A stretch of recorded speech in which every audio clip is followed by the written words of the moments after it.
I am very, very proud and humbled to be asked to come up here tonight, ladies and gentlemen. You know, it's an honor, really it is, to be among your peers. And that's what I consider you veterans that are here too. All of us went through a lot of things. I had my share. I went in as a young infantryman, landed in Omaha Beach, went all the way across liberated Paris. Then we went up, and the Battle of the Bulge started. And what I try to do is I try to tell stories of things that you won't see in the movies and you won't read in the book. And I have to be careful with a mixed audience because there's some things I can't tell, obviously. You know, when that bulge started, we thought we were going to spend the winter on a dead line up there on the northeast part of France. I think the Germans thought so too until Hitler ordered them to attack. When that breakthrough came, we were not ready for it. We were, as a matter of fact, they pulled us up to a little town of Nancy, and we actually had showers for the first time in months and clean clothes. And it was kind of neat. We thought winter was coming. We were going to write letters and enjoy it. But when the breakthrough came, within an hour, we were on trucks heading towards Luxembourg. And I don't know the distance, but it was somewhere between 80 and 100 miles. And they would take you by truck up to the front of the line and drop you off.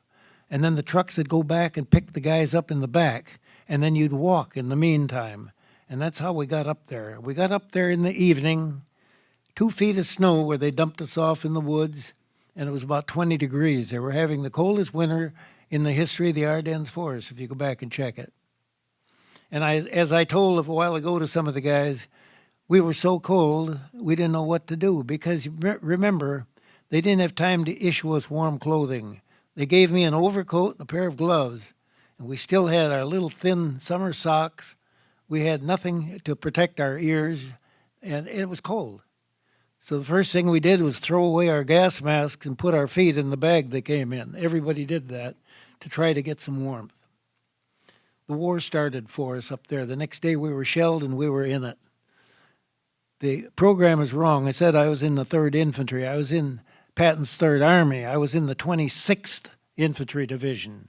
And incidentally, if you're really interested in the Battle of the Bulge, that new book that's out by O'Reilly about the last days of Hitler is very, very good. I read the thing, and it's really good. The only thing I noticed, he didn't mention our division much in there, but we were involved.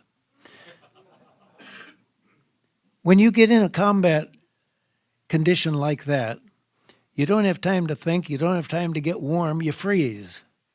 You don't have warm food. I want you to know that we went 6 weeks without a hot meal. Think of it, outside, never inside. No sleeping bags. That was a luxury that they talk about in the back lines. We had K rations. It comes in a little box, looks like a Cracker Jack box. You got a little piece of meat in there in a can. It was condensed. You got some crackers, vitamin crackers or something, 4 cigarettes, and some toilet paper. And that's what you got in your lunches and your dinners and your breakfasts. For water, they issued us pills.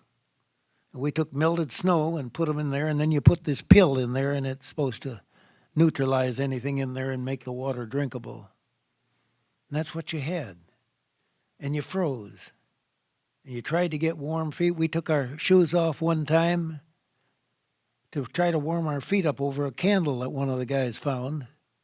We couldn't put our shoes back on. When you get in weather like that, leather turns as hard as rocks. Try to put it back on. Our feet were swollen. We had a heck of a time. So the enemy was bad, but the conditions were worse. And the reason I tell this is because I want you to know that it was really bad.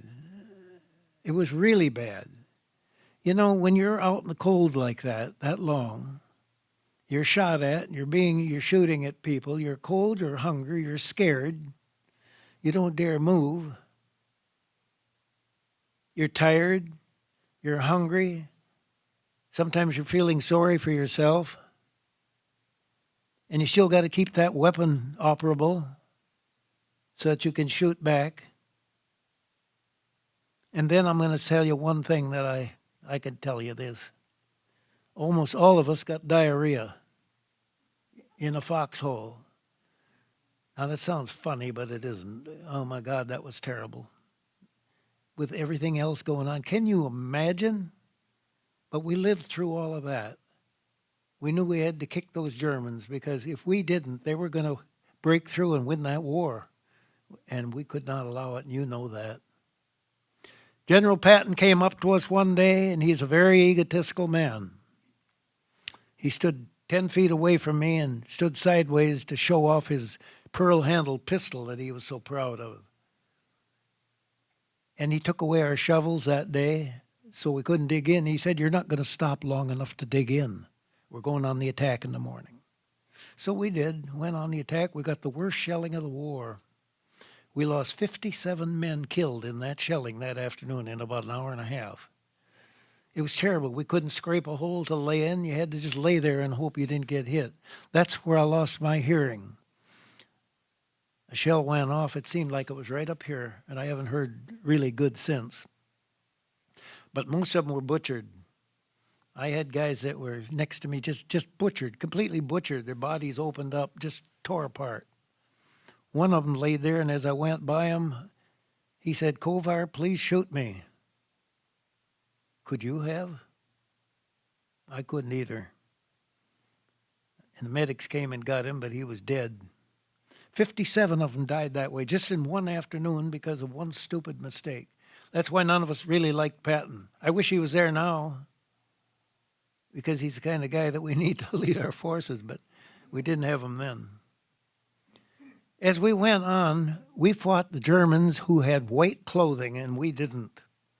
They had officers' uniforms of our people that they had taken away from prisoners, and they would stand out in the roads and misdirect traffic and really goof things up for us out there. And they did a pretty good job of it. I was protected, I don't mind telling you, by angels out there. 2-3 times I know I was protected where they had their hand in front of me, where people on both sides of me were shot and I wasn't. One time we were going through the woods in a skirmish action where you're lined up about 6 feet apart and you go through the woods with our rifles ready. And we went past a certain area of woods, and behind us the Germans were hiding in holes. They had snow over the top, and they opened them up and out they came. And they were right behind us. They could have killed us all. Instead of that, they surrendered. Was that a break for us? We thought we were dead for sure. All they had to do was shoot.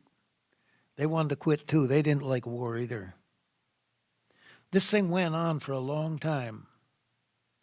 And we were cold and hungry. And finally, when the air broke, thanks to our air people back there, we got some air cover to come in, and they were able to tell where the German forces were. You see, without aerial reconnaissance, the Army doesn't know where the enemy is. And so they needed to have the skies cleared. Well, thank God we got them. They found out where they were, and we were able to drive them back. When the Germans went back and crossed the Rhine River, they made one mistake. They left one bridge at Remagen, and they forgot to blow that one up. And that's where our tanks and heavy equipment went across. We crossed on a pontoon bridge right below the bridge, holding onto a bull rope as we went across. And when we got to the other side, we ran into women, children, and old men on the other side shooting at us, Germans. They were forced to do it by Hitler, and any of them that wouldn't compel with his ruling were shot themselves. And it was just, what a mess. Can you imagine shooting at kids and women? It wasn't fun. I saw my share of action. I'm not bragging. I shot 11 German soldiers, and I'm not proud of it, but I had to, or I'd have been killed by them. I'm not a hero. The heroes are all buried over there. They gave me a lot of medals. I got Francis' Medal of Honor. But you know what? I'm still not a hero. My friends are all buried over there. They were the heroes. And it's still sad when I talk about it, but I have to. I have to let people know how wonderful water, hot water, and electricity is. Do you know, imagine yourself without your cell phone now.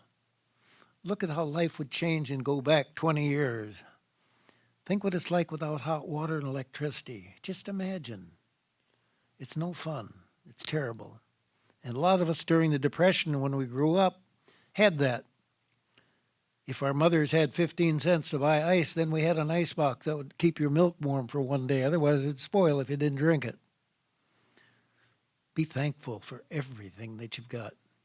Now, when we got into Germany, it was a little different battle because once we got over there, Patton brought the 4th Armored over, which was all tanks. We would put 12 men, which was a squad, on a tank and ride on those tanks until we got some fire against us. Then we would stop.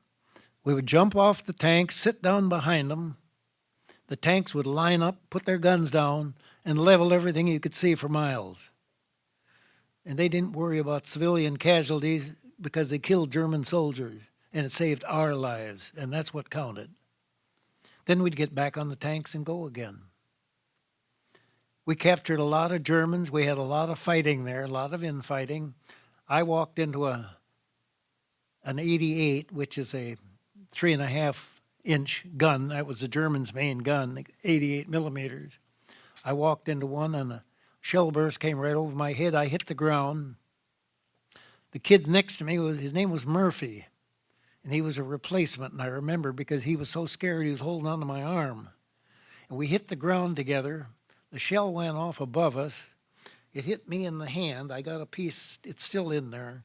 I thought somebody took a baseball bat and hit my arm. That's the way it felt. I thought my arm was gone. I was afraid to look. It was just hanging there like this. And I looked over at Murphy, and he was dead. I'm going to tell you something that's true, and I verified it with several doctors. Murphy was an Irish kid who had coal black hair. His hair turned white in about a minute. White. He was laying there white. He looked like a ghost laying there. I had to tell them who he was. They didn't believe it. Isn't that strange? It really happened that way. So then I go back to the back. They sewed me up. They give you what they call a blue 88. That's a pill. The pill is some kind of a drug. Makes you feel happy, and they put you on a truck and send you back up. And they did that to everybody I know. They had a blue 88, they called it. Otherwise, we didn't want to go back there. In the meantime, I had applied for West Point when I was in high school yet at Anoka High School. And when we were over there, I got called one night to the command post about 100 yards back, and they said, "Kovar, you lucky son of a gun, you're going home." Why? What happened? "Your appointment to West Point came through." I said, "No." They said, "Yeah, you have to sign up for 6 years, and you don't get to go home. You got to go right to West Point." So I turned it down cold. I said, nope. I could see the end of the war was coming. We were getting closer. The next day, we ran into our first concentration camp. Now, people, you can't imagine in your wildest dreams a horrible situation like that. You can see it on the movies, you can hear about it, you can read about it, but it's nothing like being there. You can smell it 10 miles away before you get there. Dead, rotten human bodies. It was just horrible.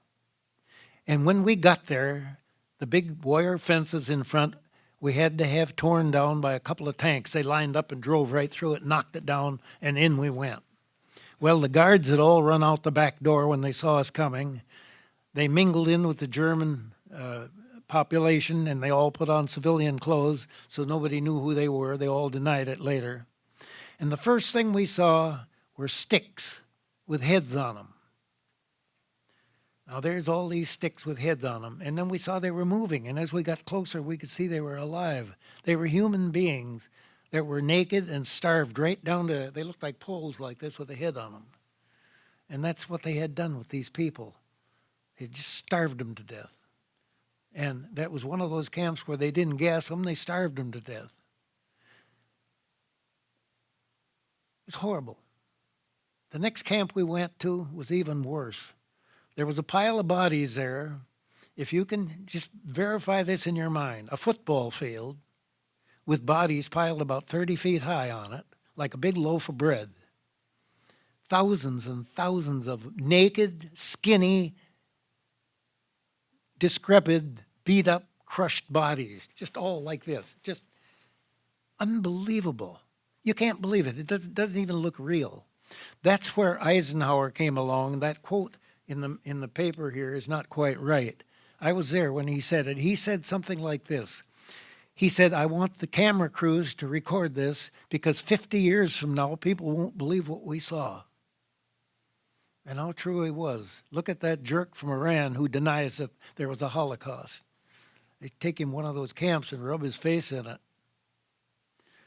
So anyhow, at this one camp, Eisenhower ordered I think they're called, does anybody here speak German? I think the mayor is called an Übermeister, which means over something. Yeah, something like that. And they ordered the Übermeister to bring his whole committee, whatever it was, and their wives out to the camp. And we were all standing guard there on a bunch of people that were in there that we caught. And in they come. And these ladies, you can't believe it. They came in their high heels, their silk dresses and stockings. They had bouffant hairdos and their pearls on. And they came like they were coming to a party. They walked in so smug like this. Smart alecky.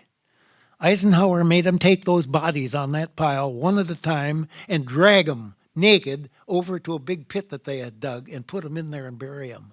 It took several hours to do that. There was hundreds of bodies there.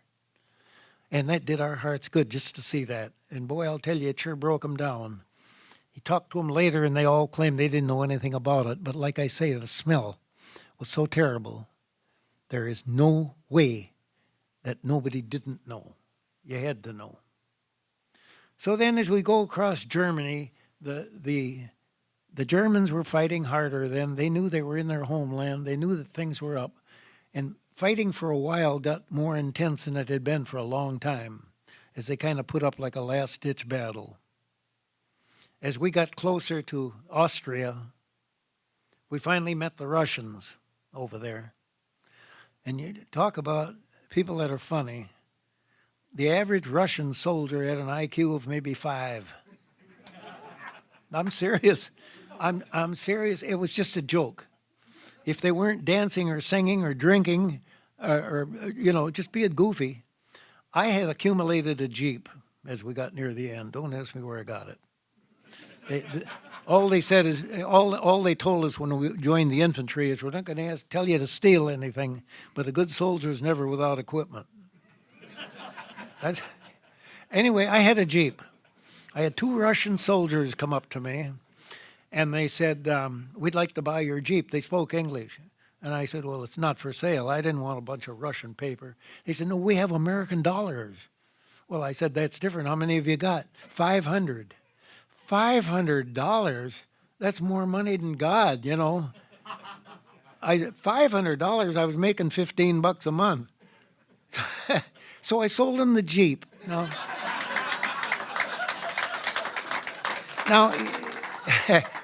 just to show you their mentality, this is really funny. So what did they do? They put it over by the side of the river. There's a little river goes by there. They taped the horn down and let it blow till the battery was dead. Then they pushed the thing into the river and walked away singing.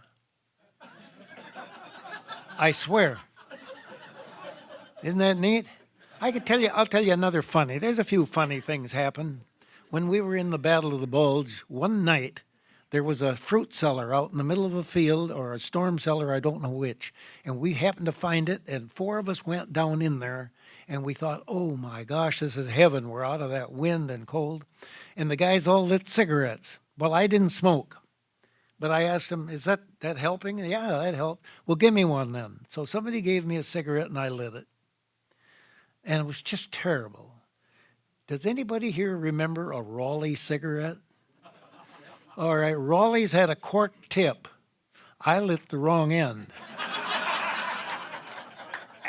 You can believe me when I tell you I didn't light another one for a year.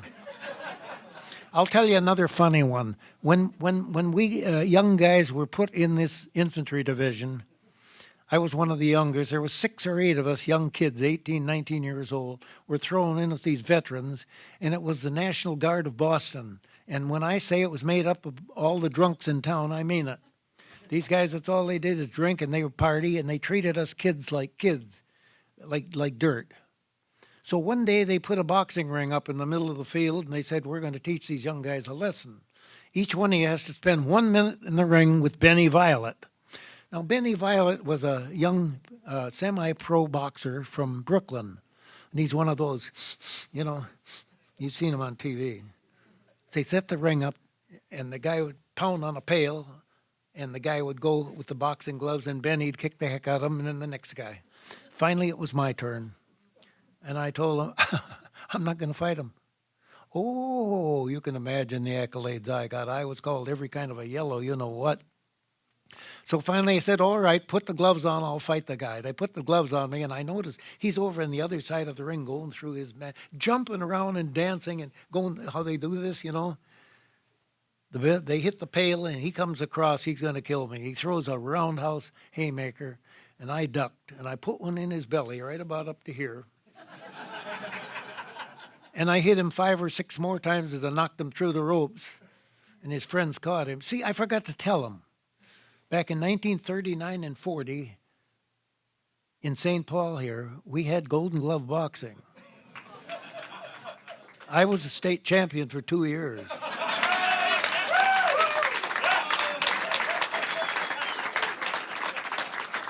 But that's one of the funny things that happened. 5 minutes?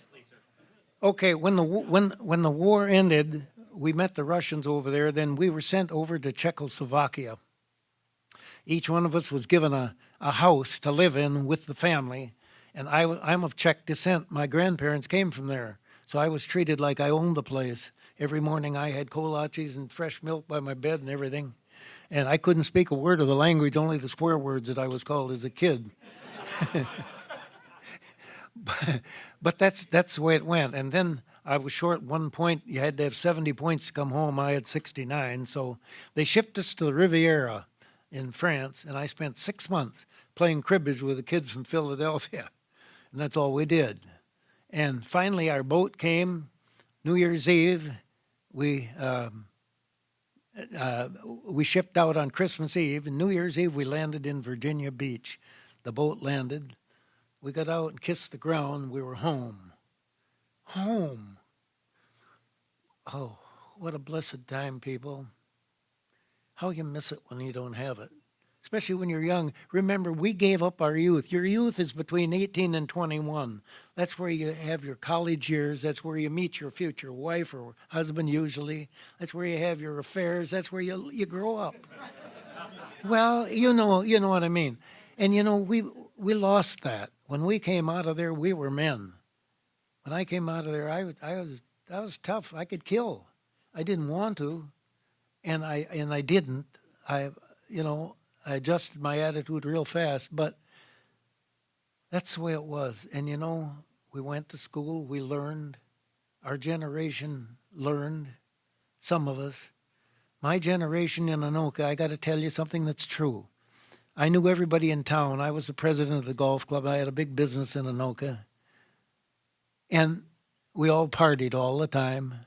In 1981, I quit drinking and smoking. I'm the only one left alive of everybody that I knew in Anoka. Now, I'm telling you this is true. Every one of those guys is dead. They all overdrank and they oversmoked.